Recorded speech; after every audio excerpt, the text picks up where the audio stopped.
সকাল থেকেই আকাশ ছিল মেঘলা, বাতাস ছিল বেশ শীতল। বেলা বাড়ার সঙ্গে সঙ্গে মেঘলা আকাশ কালো হয়ে যায়। কোথাও কোথাও ঝড়ে বৃষ্টি, তবে খুব বেশি বৃষ্টি না হলেও গরম কিছুটা কমেছে। ঢাকার নগর জীবনে এসেছে স্বস্তি। আবহাওয়া অধিদপ্তর বলছে, রাজধানী ঢাকা সহ সারা দেশে বিভিন্ন স্থানে কম বেশি বৃষ্টি হয়েছে। আর এই বৃষ্টি আগামী 3 দিন ধরে চলবে। সঙ্গে থাকবে বাতাস ও বজ্রপাত, কোথাও কোথাও হতে পারে শিলা বৃষ্টিও।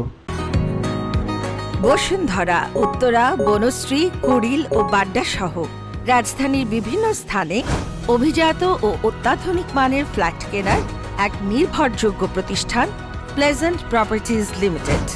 তাই আপনার স্বপ্নের আবাসনের জন্য আজই যোগাযোগ করুন।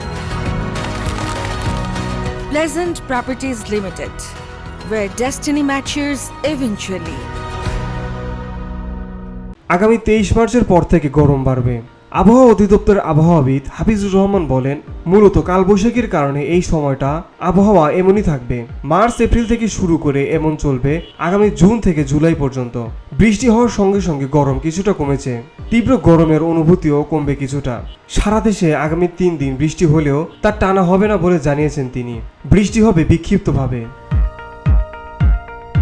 সিলেট, কুষ্টিয়া, সিরাজগঞ্জ আর রাজশাহী এলাকায় অপেক্ষাকৃত বৃষ্টির সম্ভাবনা কিছুটা বেশি। আবহাওয়া অধিদপ্তরে মার্চ মাসের দীর্ঘমেয়াদী পূর্বাভাসে বলা হয়েছে, মার্চের শেষ দিকে দেশের পশ্চিম ও দক্ষিণ পশ্চিমাঞ্চলের উপর 1 থেকে 2টি মৃদু বা মাঝারি ধরনের তাপপ্রবাহ বয়ে যেতে পারে। সেই সঙ্গে তাপমাত্রা ক্রমান্বয়ে বাড়বে।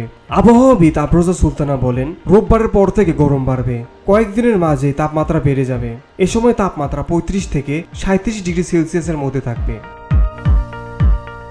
Beauty Bangla news desk.